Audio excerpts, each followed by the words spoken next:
Je vous résume l'actualité du mardi 27 décembre entre 16h et 20h en 2 minutes et 53 secondes. Un Iranien se suicide à Lyon pour attirer l'attention sur son pays.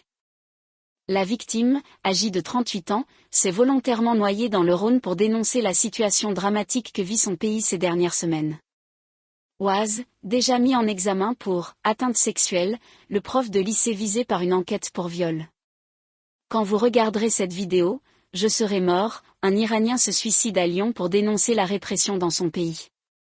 L'homme, âgé de 38 ans comme il se présente dans sa vidéo publiée sur les réseaux sociaux, n'a pas pu être réanimé malgré l'intervention des pompiers, qui l'ont ramené sur la berge.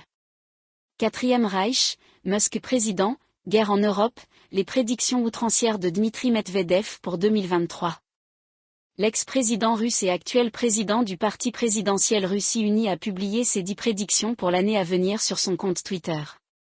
Une liste aux allures de plaie d'Égypte pour une énième tentative de déstabilisation de l'Occident sur fond de guerre en Ukraine. Mort d'Aymen à Montpellier, le suspect mis en examen et écroué. S'aimer comme on se quitte, ses fenêtres sont ouvertes, j'ai envie de crier son nom. 2 jours dans la vie des amoureux. Le premier parce que tout s'y joue, le second parce que tout s'y perd.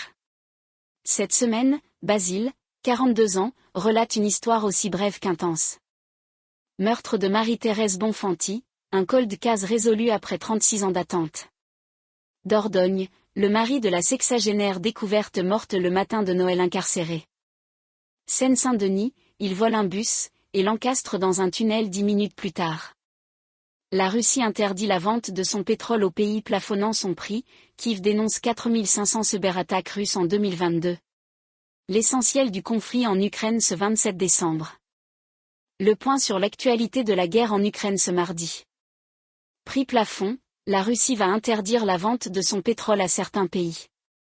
À partir du 1er février 2023, la Russie interdira la vente de son pétrole aux pays utilisant le prix plafond, notamment l'UE, le G7 et l'Australie. Les prix des grands titres de la presse nationale repartent à la hausse. Dès le début du mois de janvier, la grande majorité des quotidiens nationaux verra son prix augmenter de 10 à 30 centimes en kiosque. Il était comme un zombie ces derniers jours, le tueur de la rue d'Enghien raconté par ses parents. 2 joueuses d'échecs iraniennes concourent sans voile aux mondiaux. Sarah Kadem et Atouza Pourkashian ont participé à la compétition sans porter le hijab, pourtant obligatoire pour les sportives iraniennes.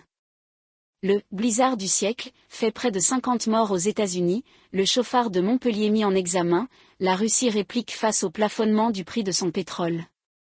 L'actu de ce mardi 27 décembre.